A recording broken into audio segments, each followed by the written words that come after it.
Hello everyone, my name is Brendan Snyder and thank you for joining me. It's with a sad and heavy heart to announce the passing of Neil Peart from Rush. Their drummer of nearly 45 years has passed away from brain cancer. So we all know that Rush retired in 2015, but in the last 3 years, Neil Peart had quietly battled brain cancer, and unfortunately he has succumbed to that illness and has passed away. And with that in mind, I thought we'd pay a little tribute to Neil Peart and all that he has left us many Rush fans out there. You know, everything from his amazing drumming and his technical abilities and his skills to his lyrical content. He was the main lyricist for Rush.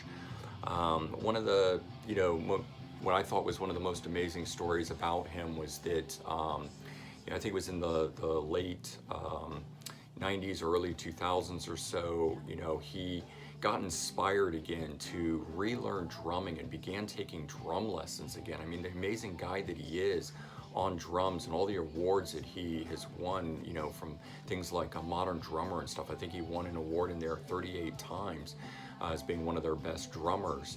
And yet he always wanted to learn and always wanted to better himself. And that idea, I think, really, says what kind of person Neil Peart was. And so we can certainly all take something from that and learn something from that. But one of the biggest accomplishments and one of the most amazing things I think he was ever able to achieve is the Clockwork Angels album, and the idea that it's a concept album. It's a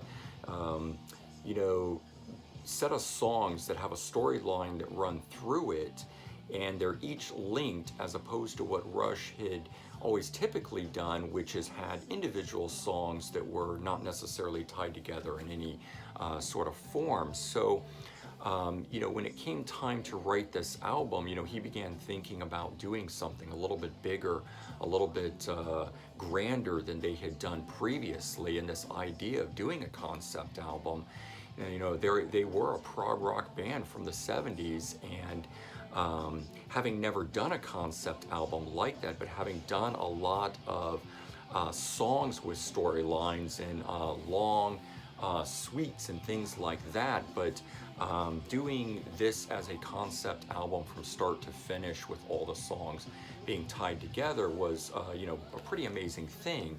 And then the fact that it was coordinated with Kevin J. Anderson so that he could flesh it out into a novel at the same time was another really amazing thing that to be able to do. So he coordinated and reviewed and collaborated with Kevin J. Anderson to produce this book, and it's very well done. The book, this is a first edition of it, but I enjoy the sort of aged look of the paper that's in here, and how this is written up, and that there's some imagery and stuff included within this, so that you get an idea of what's going on within the book while reading it and so forth, more than just generating the imagery on your own. You get a little bit of assistance with that sort of stuff. And in the back of the book itself, there is a segment on the lyrics of Clockwork Angels, the album itself, this part here, and then in the back of it, following that, is also a segment, an afterword by Neil Peart. So you get a little bit of extra stuff there on the book itself. And Kevin J. Anderson had, always said he was inspired by the music of Rush, and had often said that he had, based earlier material on Grace Under Pressure. So there was a long-standing history with him, and for him to be able to finally collaborate with Neil and write that, I'm sure was, quite an amazing thing for him.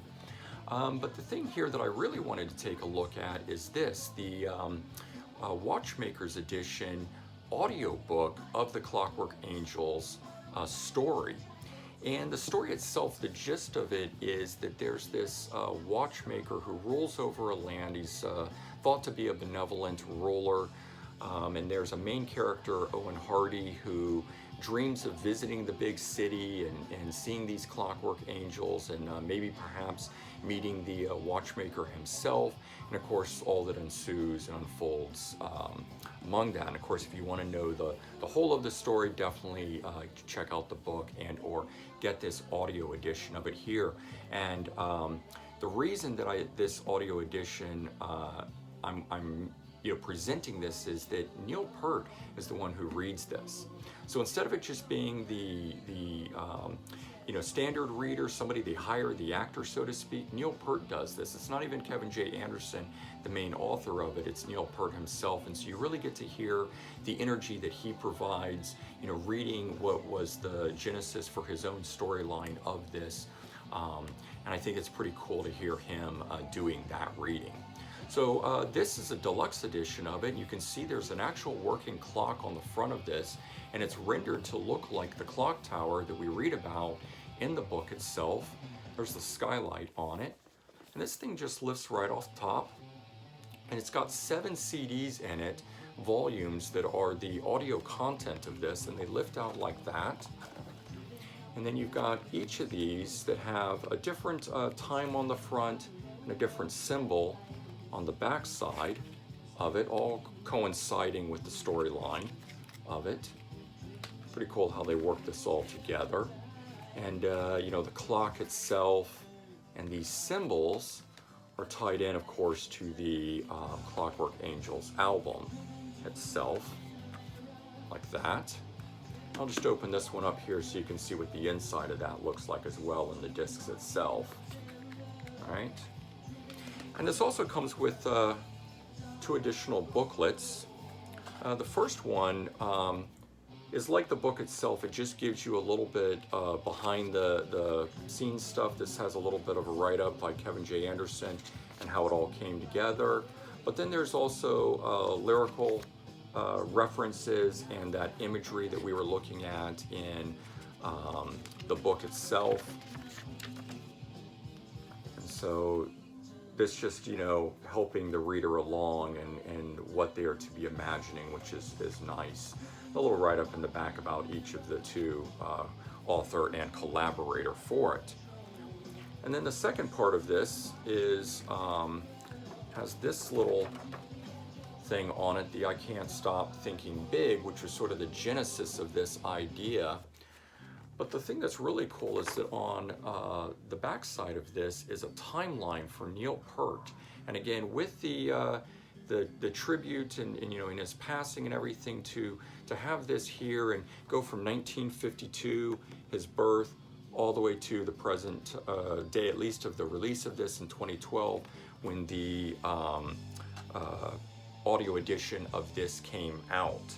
And so there you go, a little bit more information upon Neil Peart and tribute to what it is that he has left behind, his legacy and everything.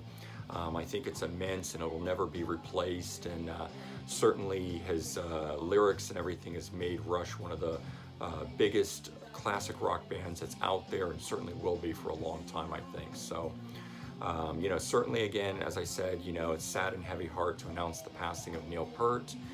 Rest in peace, Neil Peart. We all miss you. Take care, everyone, and I'll be talking to you all real soon. Bye-bye.